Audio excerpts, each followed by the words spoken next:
We boil them, we cool them, we put a cloth, we tie it on that suspended place, and then it cures the pains. This was more than interesting to Janae, who discovered 4 years ago that she had rheumatoid arthritis. Any alternative to the large doses of cortisone prescribed is worth investigating. It's difficult having it at my age because I'm so young, but, you know, like Dale provides a lot of support to me. And in the mornings, I feel like a little child. I'm like, help me get dressed and do this and open this. And he's great when it comes to that kind of stuff.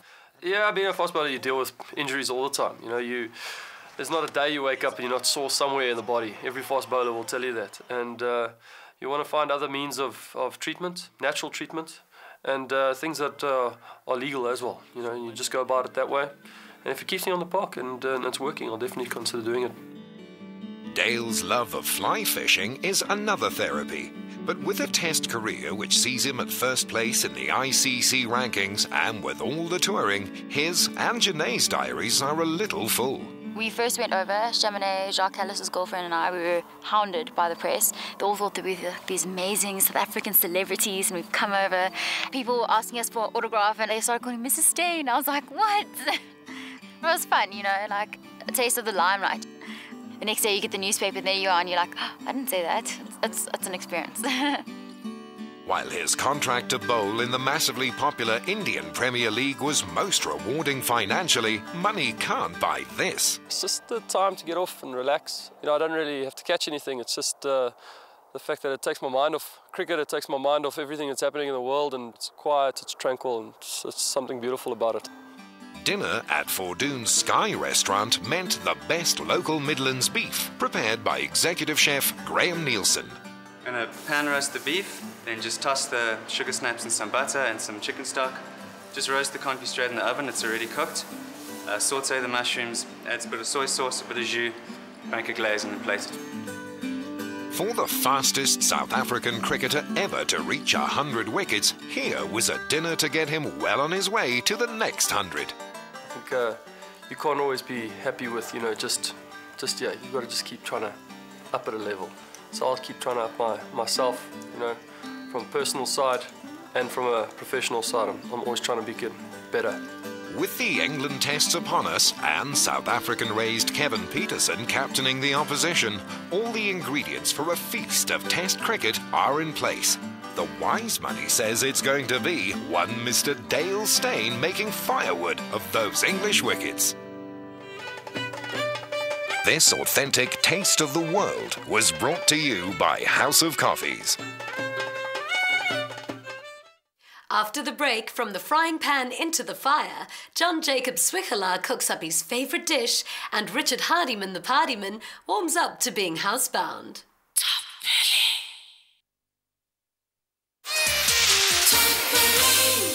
Billy. No compromise, clear as day, a black and white issue.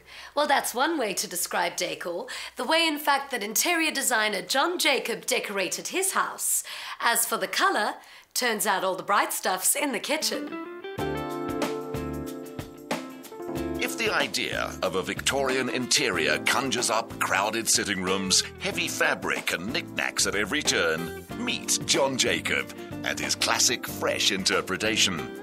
It's crisp, bold and classy with pinstripe suit formality, offset with great flair and individuality. There's a design language to the house. It's Victorian, so the line and the detailing of the furniture and the look of the furniture and the look of everything inside it has to complement a Victorian interior.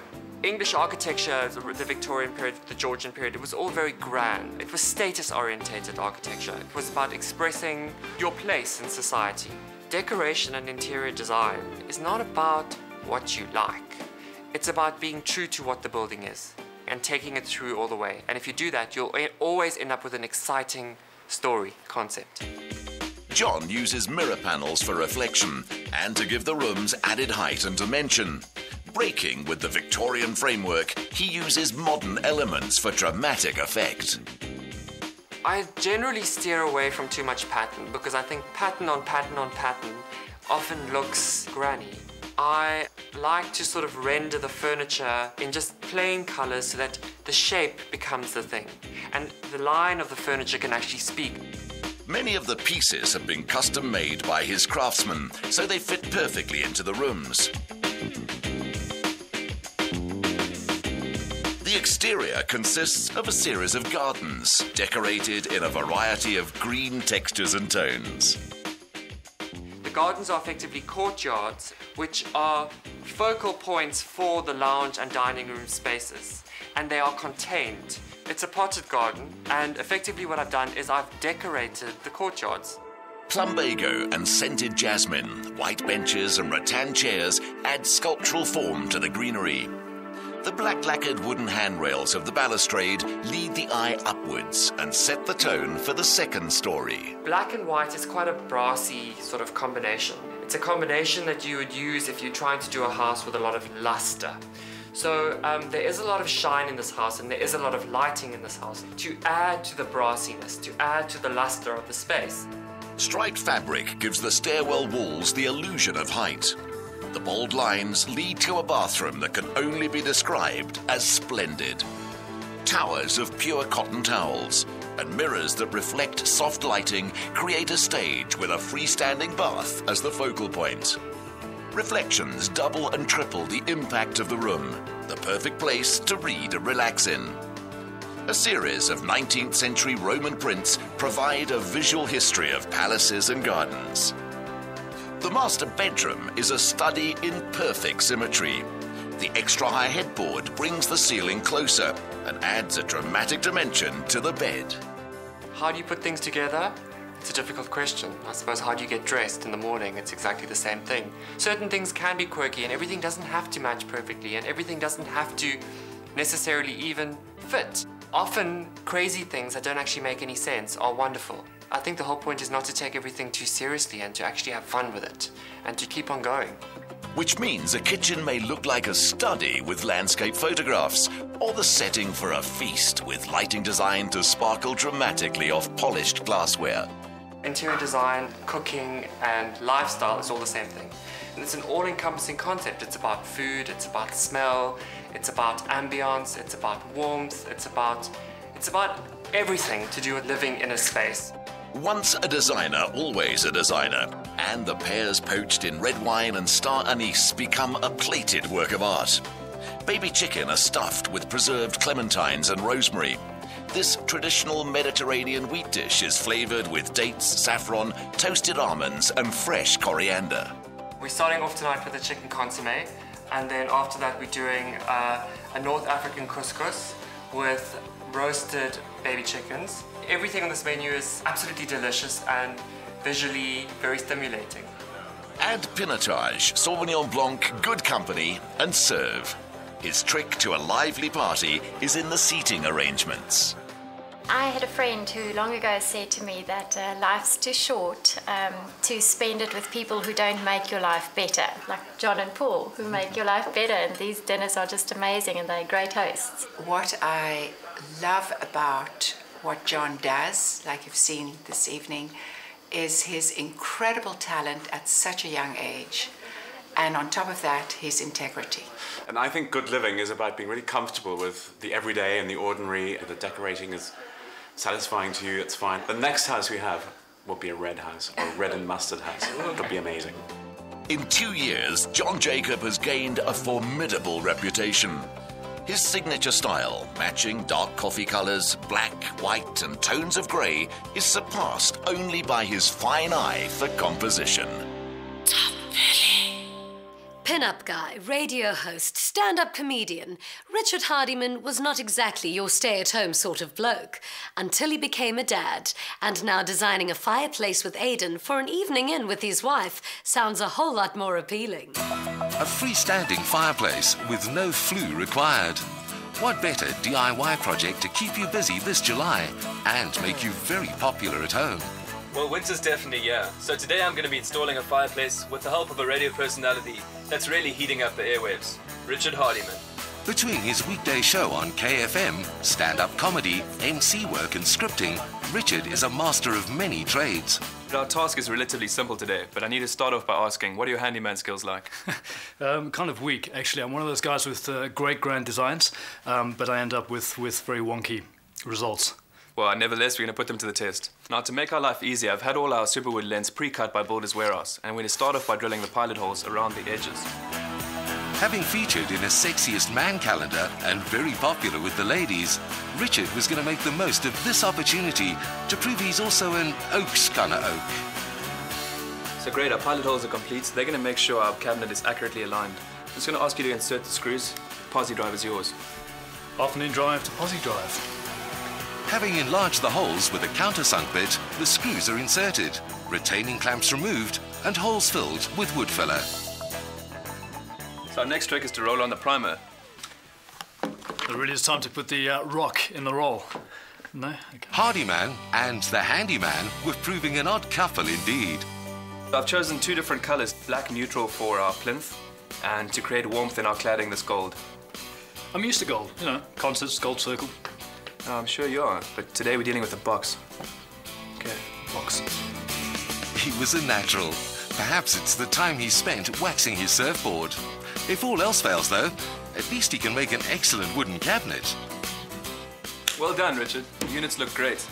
All that's left to do is cruise to your place and install the fireplace. Let's go make fire. Man make box. Man make fire. The two-hander roadshow was coming together. At the new Hardyman home in town, they chose a room with good cross-ventilation, mounted the fire casing on top of the plinth, and relaxed to admire their handiwork. Richard, tell us about your recent move from Hardyman the Party Man show to your new drive time slot. Yeah, I spent the last 5 years doing Fridays and Saturday nights doing the Party Tone show as Hardyman the Party Man, and I moved away to the States for a couple of months. I moved to Vegas, had a bit of a change of scenery, and I came back and this opportunity came up, and now I'm doing it Monday to Friday. It's a different lifestyle. 3.9 kgs of a new lifestyle arrived with the birth of his and Monique's son, Nicholas. Tons of emails and a good few gifts for Junior followed, courtesy of an adoring radio public. Cape Town audiences know that you've recently had a son, and the word is he's quite a celebrity himself. Yeah, well, we call it a celebritate. We're grooming him to take over the next drive show. We're going to have a whole long line of Hardymans in the public eye. To keep him cozy till spring, they prepped the gas fire unit, insulating it in a geyser blanket that's also a good fire shield. Having cut a slot in the base of the superwood cladding to house the undercarriage of the grate and the gas connections, they could go ahead and fit. The unit's fitted with 2 safety devices which prevents oxygen from dropping to an unsafe level and also preventing gas escaping the closed system. Once the unit is in place, install the grate and get a registered LP gas installer to connect the gas supply. This part is exclusively for the pros. So what do you think of our fireplace? I was dubious about the gold, but it worked out very nicely. I was a little worried it was a bit Vegas, but it's beautiful. And having a fireplace in this place is really going to make a difference. For warmth and hours of peaceful contemplation and conversation, nothing beats a naked flame. But as safe as this unit is, please use a fire guard to keep kids safe. Don't leave them alone in the room while the unit's on, and make a habit of switching it off when leaving the room.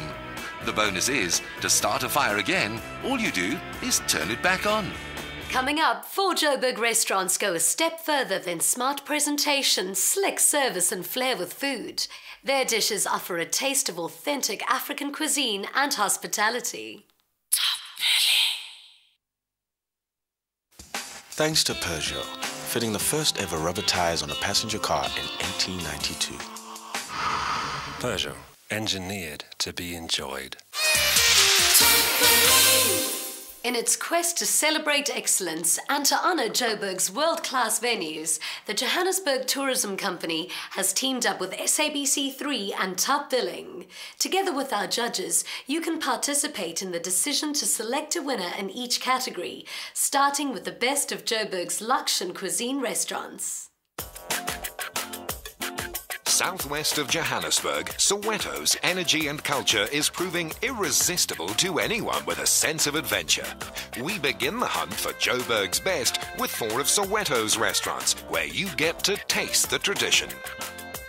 Vilakazi Street is the only place in the world where 2 Nobel Prize winners have lived, and is now also home to our first nominee, Nambita. 9 years ago, owner Kulani Vilakazi built a dream.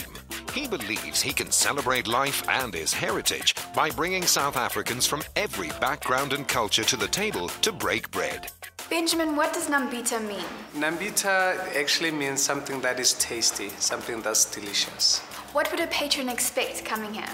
Well, they can expect good food, good service, and superb environment.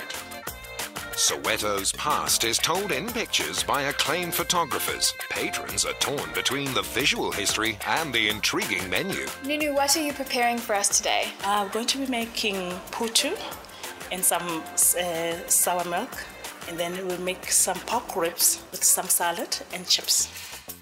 While tourists flock to the area retracing the footsteps of Nelson Mandela and Desmond Tutu, who still have homes on Vilakazi Drive, Nambita is also a family restaurant. The food appeals to anyone in search of a hearty breakfast or an irresistible rack of lamb ribs. I didn't know ribs were a Zulu tradition. Maybe it's more of a modern one, but hey, they are fantastic, juicy, and I can eat them with my hands.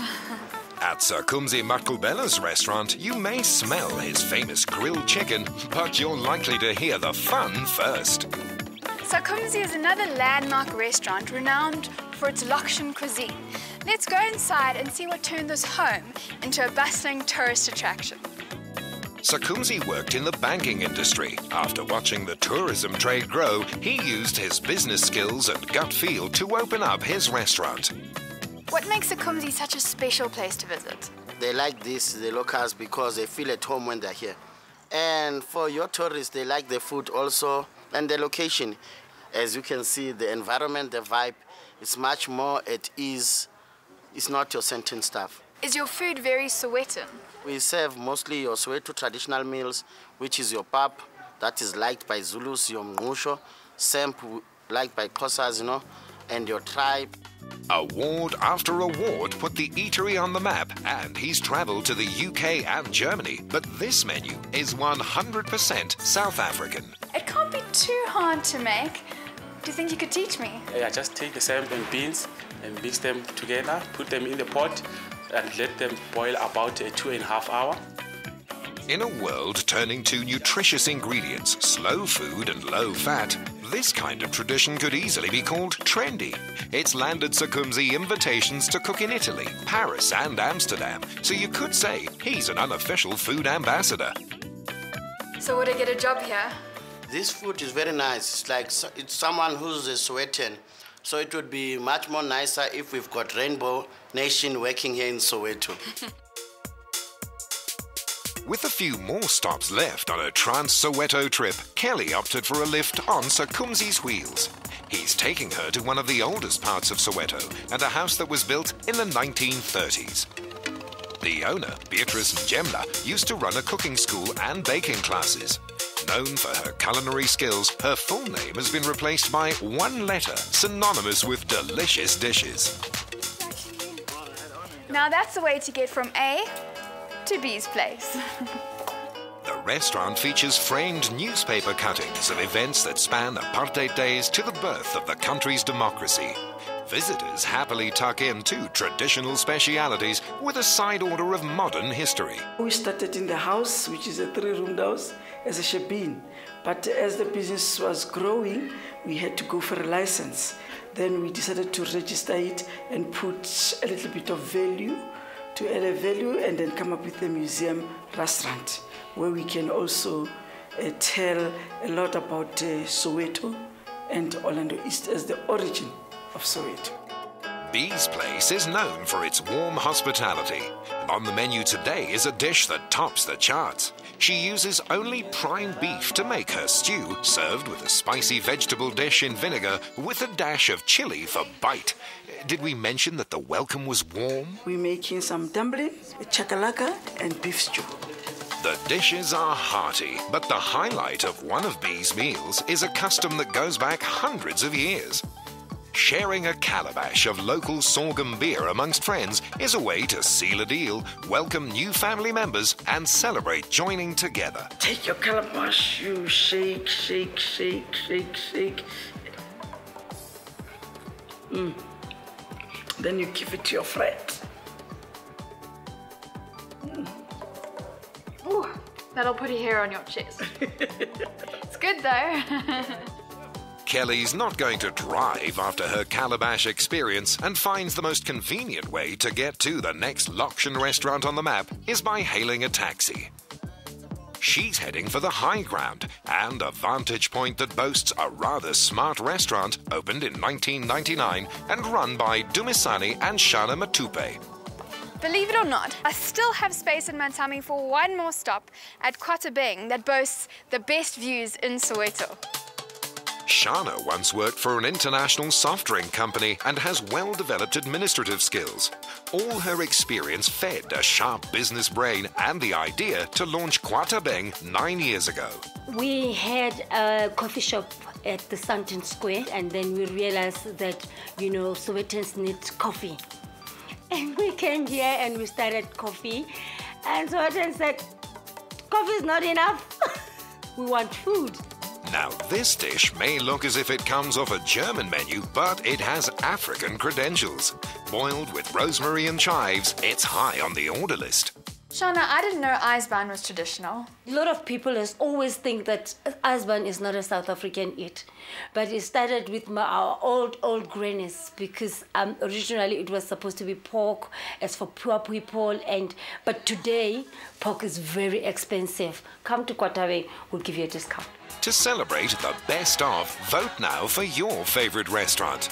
SMS the keyword Lokshan and your choice of A. Nambita, B. Sakumzi, C. B's Place, or D. Quatabeng to 34022. Vote now and get a chance to win a meal for two at one of these fantastic restaurants. That's it then, it's settled. Joburg is buzzing, Italy is splendid, Londoners can live in half the space, and there's no planet in our universe quite like Earth. But South Africa, now there's a world in one country. Good night and God bless, and keep the home fires burning.